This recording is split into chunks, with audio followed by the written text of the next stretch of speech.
Assalamualaikum warahmatullahi wabarakatuh. Bismillahirrahmanirrahim. Alhamdulillahi rabbil alamin. Wa bihi nasta'in ala umuri dunya waddin. Wassalatu wassalamu ala rasulil amin Sayyidina wa maulana Muhammad wa ala alihi wa sahbihi wa liman sara ala nahjihi wa istanna bihadihi wa sunnatihi ila yaumiddin. Wa ba'd. فإن أصدق الحديث كتاب الله وخير الهدي هدي محمد صلى الله عليه وسلم وشر الأمور محدثاتها وكل محدثة بدعة وكل بدعة ضلالة وكل ضلالة في النار أو كما قال صلى الله عليه وسلم سبحانك لا علم لنا إلا ما علمتنا إنك أنت العليم الحكيم رب اشرح لي صدري ويسر لي أمري واحلل عقدة من لساني يفقهوا قولي.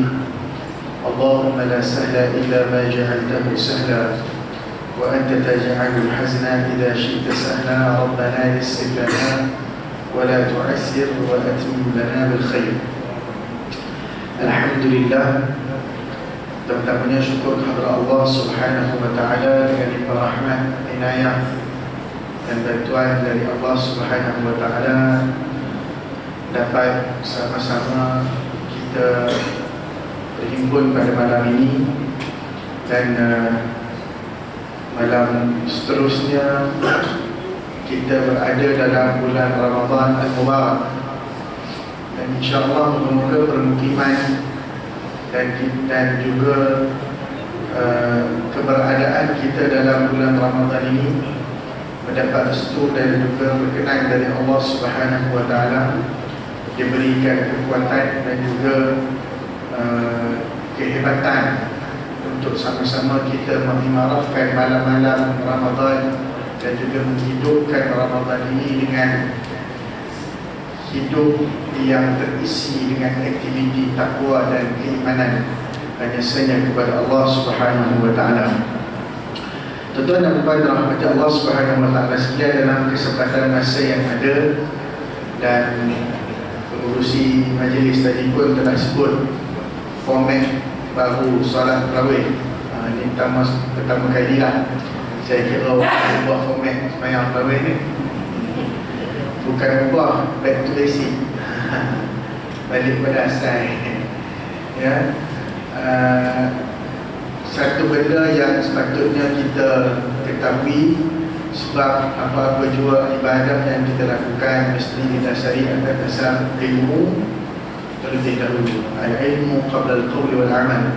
Ilmu sebelum bercakap dan sebelum kita beramal, insya-Allah. Sekadar perkongsian pada malam ini, satu hadis Nabi SAW menyebutkan tentang suatu keistimewaan bagi orang yang berpuasa. Sabda baginda SAW, inna fil jannati baban yuqalu lahu ar-rayyan yadkhulu minhu as-sa'imun yawm al-qiyamah la yadkhulu minhu ahadun ghayruhum yuqalu ayna as-sa'imun fayaqumuna la yadkhulu minhu ahadun ghayruhum فإذا أدخلوا أغلق فلم يدخل منه أحد. Hadis rawahul Imam Al-Bukhari. Dalam satu hadis Nabi SAW menyebutkan bahawasanya di dalam syurga itu ada suatu pintu, dan nama pintu tersebut adalah Ar-Rayyan, yang dimasuki oleh orang-orang yang berpuasa. Pada hari kiamat tidak akan memasukinya selain daripada orang-orang yang berpuasa itu, walau seorang pun. Dikatakan, di manakah orang-orang yang berpuasa? Maka tatkala itu semua yang berpuasa akan bangun. Tidak ada yang memasukinya kecuali orang-orang yang berpuasa. Ketika mana selesai semua orang yang berpuasa telah masuk melalui pintu Ar-Rayyan itu, ia akan ditutup dan tidak lagi dimasuki oleh sesiapa pun selepasnya. Tuan-tuan dan puan dirahmati Allah Subhanahu wa taala sekalian, malam ni insya-Allah tazkirah kita ceritanya bab pintu dan cerita bab lain. Jadi mungkin hampir awal ada sikit tazkirah sebab membiasakan diri dengan format baru kan. Jadi tuan-tuan yang dirahmati Allah SWT sekalian, ini adalah pintu syurga, salah satu daripada sebagaimana yang diriwayatkan dalam hadis-hadis dan juga syarah hadis, bahawasanya Babur Rayyan, pintu Ar-Rayyan adalah salah satu daripada pintu syurga yang berapa pintu syurga tuan-tuan? Tak apa, tak payah jawab. Yang ni ustaz tanya, ustaz jawab. 8 pintu syurga. Min abwabil jannati thamaniyah. Fil jannati thamaniyatu abwab. Dalam satu hadis Bukhari yang lain, dalam syurga ada 8 pintu. Maka salah satu daripadanya bernama Ar-Rayyan. Apa maksud Ar-Rayyan? Berasal daripada perkataan ray, iaitu tibbul atash. Berasal daripada perkataan Ar-Ray yang bermaksud lawan kepada dahaga. Lawan kepada dahaga ni apa dia? Tak dahaga lah. Itu je lah. Bahasa Melayu tak ada perkataan tak dahaga tu perkataan khusus. Tak dahaga. Senang cerita. Lawan perkataan dahaga, tak dahaga. Lawan apa dia? Kenyang. Begitu. Lawan kepada dahaga, tak dahaga. Okey lah. Baik. Jadi pintu tu antara lainnya Nabi SAW sebut dalam hadis yang lain, bahawasanya barang siapa yang melalui pintu itu dan masuk melaluinya, la yazma'u abada, dia tidak akan dahaga selama-lamanya. Maka ini adalah satu signifikan kepada orang yang berpuasa. Dan 8 pintu itu apa dia tuan-tuan? 8 pintu syurga. Malam ni kita kira tengok 8 pintu syurga yang diceritakan dalam hadis Nabi SAW. Sama ada dalam bentuk yang disepakati ataupun bentuk yang majoriti menyebut beberapa pintu syurga tanpa ada khilaf, dan satu ataupun 2-3 riwayat yang menyebut beberapa khilaf tentang nama-nama pintu syurga. Antaranya adalah kita kira satu-satu. Babus salat, iaitu pintu salat. Nombor 2 babul jihad, pintu jihad. Nombor 3 babus sadaqah, pintu sedekah, zakat dan sebagainya. Nombor 4 babul rayyan yang kita sedang bicarakan pada malam ini. Nombor 5 babul taubah. Nombor 6 babul aiman, yang dikatakan orang yang memasuki babul aiman ini adalah mereka yang memasuki syurga tanpa hisab. Kemudian pintu yang ke-7, panjang sikit nama dia, Al-Kazimin Al-Ghaiz Wal-Afina 'anil Nas. Pintu orang yang menahan marah dan mampu memberi maaf kepada manusia seluruhnya. Kemudian yang ke-8 ada sedikit khilaf. Ada yang mengatakan pintu itu namanya Al-Zikru, pintu Al-Ilmu, pintu Al-Hajj, ataupun pintu Ar-Radi. Maka dalam hal ini kita yang pentingnya kita mengetahui bahawasanya pintu syurga itu adalah 8. Jadi tuan-tuan yang dirahmati Allah, kita ni alhamdulillah orang yang berpuasa. Tingkatan puasa yang manakah yang akan mendapat ganjaran boleh masuk dalam Babur Rayyan ini?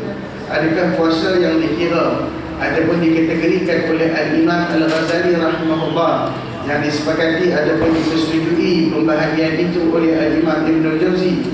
Dia kata apa? Ada 3 tingkatan: puasa awal, puasa al-khusus ataupun khawas, ataupun puasa khususul khusus ataupun khawasul khawas.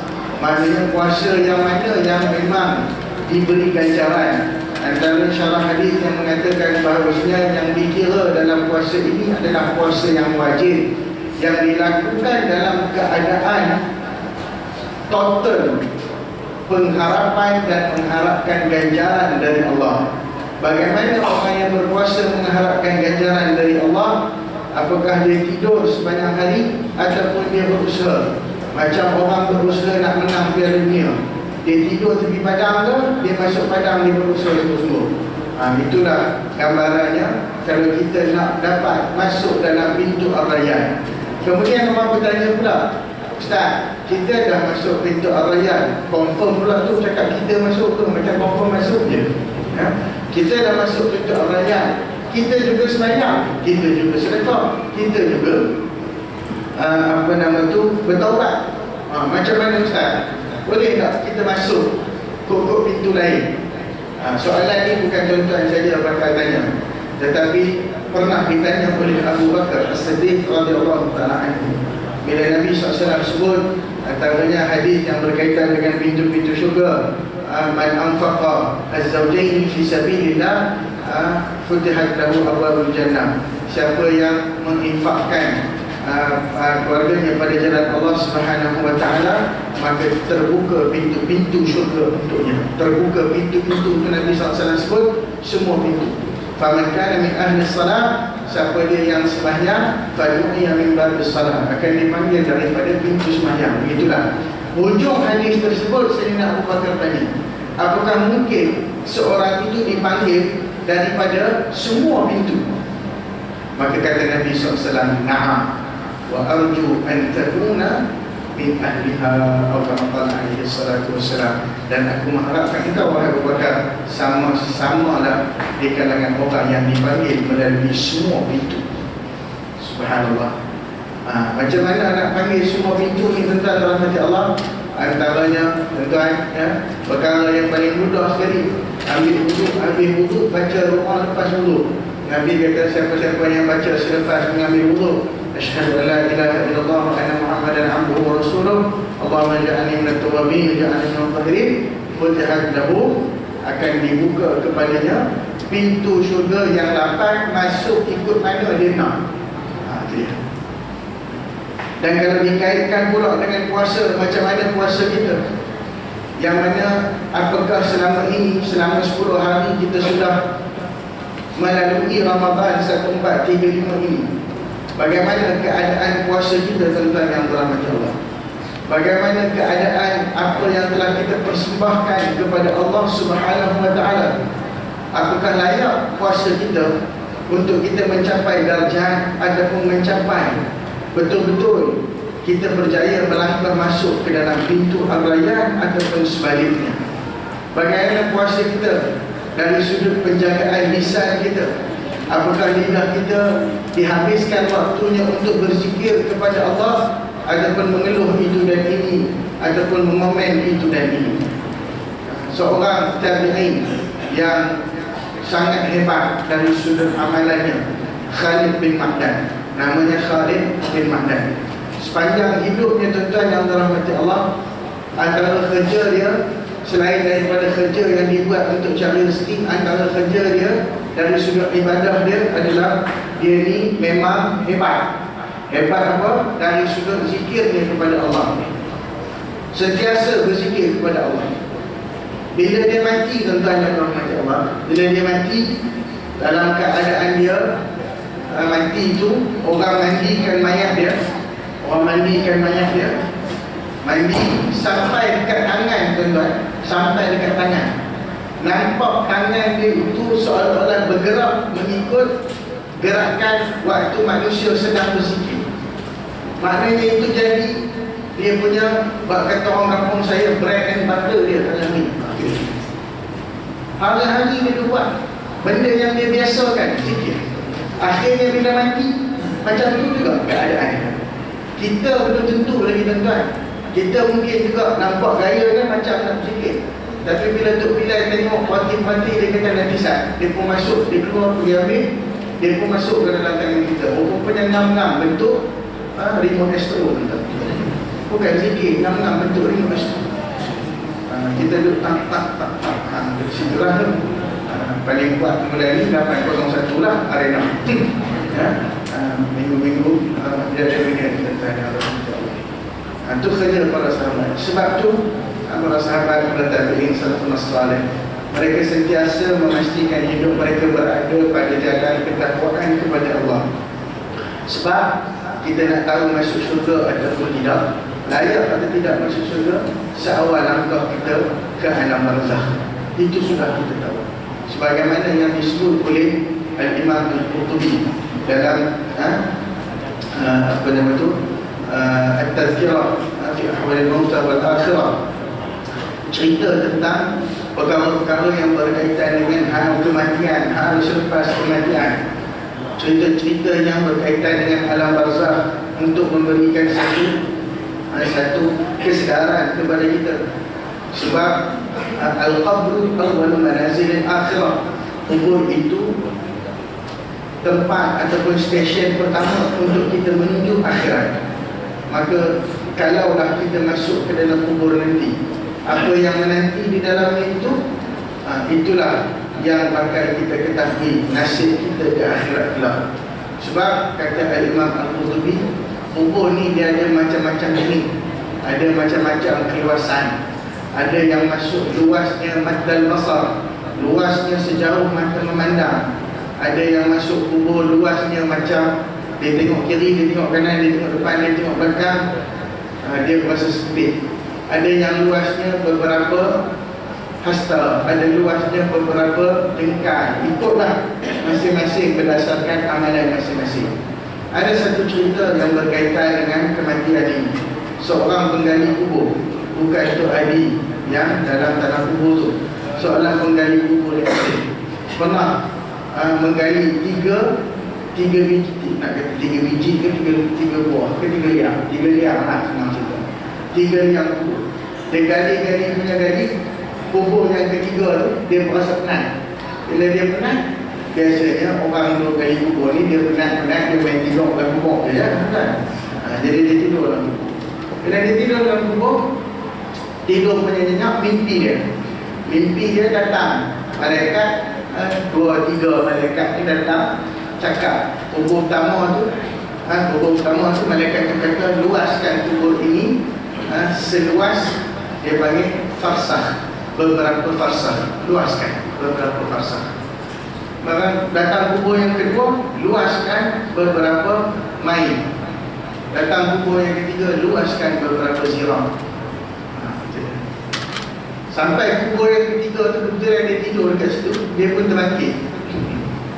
Dia pun terbangun. Apa cerita malaikat tadi? Datang meluaskan kubur orang yang bakal masuk ke dalam kubur tersebut. Ada 3 ukuran. Dia ukuran standard 7x7, yang tu standard lah. Yang tu standard tu tukang gali 16, standard 16.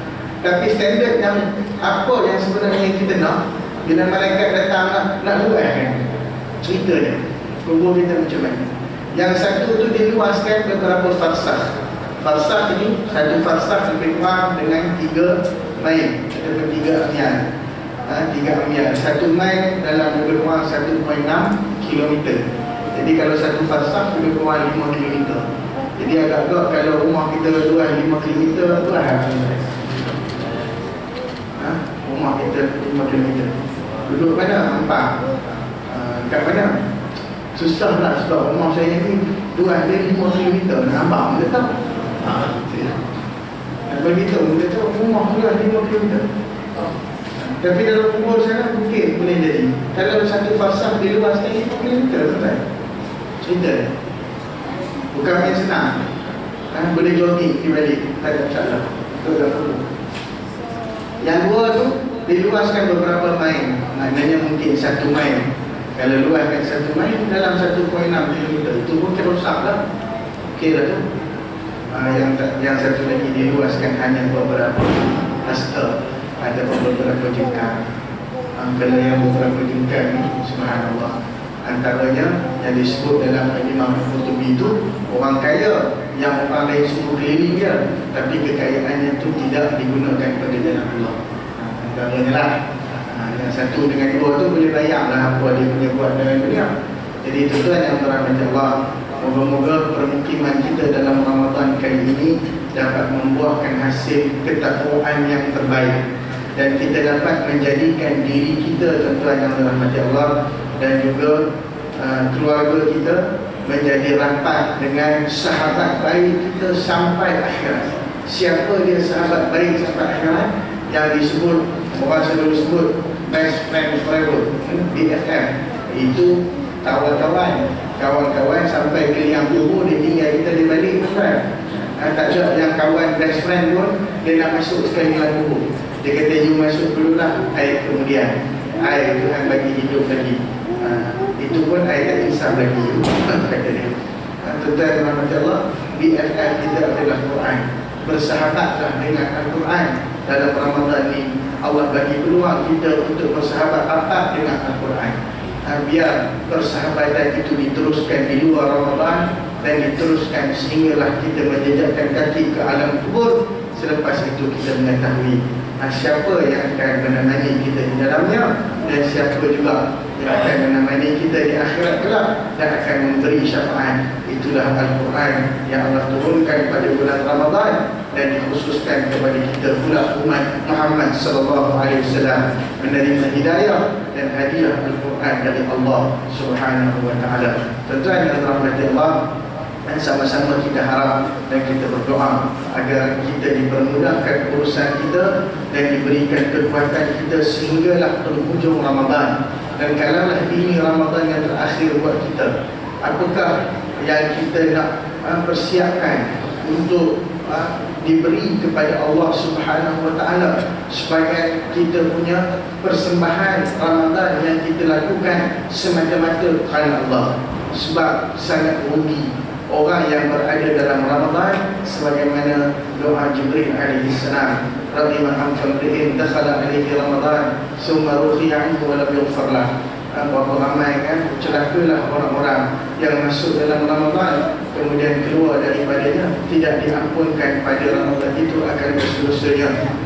Dia tidak terampun dosa-dosanya dalam Ramadan. Sama sahaja kemilnya, perangainya, sikapnya dan keadaannya sebelum dan selepas Ramadan. Tidak ada perbezaan. Moga-moga kita mendapat ganjaran yang besar di sisi Allah. Jangan sia-siakan Ramadan. Sebab kata syair, "Ata Ramadan mazra'atan lil ibad li tathhir al-qulubi min al-fasad fa'addi huquqahu qawlan wa fi'lan wa zaduka fattakhidhu lil ma'ad wa man zara'a al-hububa wa ma saqaha ta'awwaha nadiman yawm al-hasad." Ramadan datang sebagai ladang untuk hamba beribadah, untuk menyucikan jiwa daripada sebarang kerosakan. Maka hendaklah engkau memberikan hak Ramadan itu dari sudut perbuatan dan perkataan, dan berkanat untuk akhiratmu sekarang ini kamu persiapkan. Sesiapa yang menanam sebiji benih lalu tidak menyiramnya, maka dia akan menemui penyesalan di hari menuai biji benih tersebut. Wallahu ta'ala a'lam. Aqulu qawli hadha wa astaghfirullaha li wa lakum wa li sa'iril muslimina wal muslimat fastaghfiruh. Yang baik dari Allah, yang buruk kelemahan saya dan kekurangan ilmu. Semoga Allah dekatkan kita dengan ilmu dan hikmah. Wabillahi taufiq wal hidayah. Assalamualaikum warahmatullahi wabarakatuh.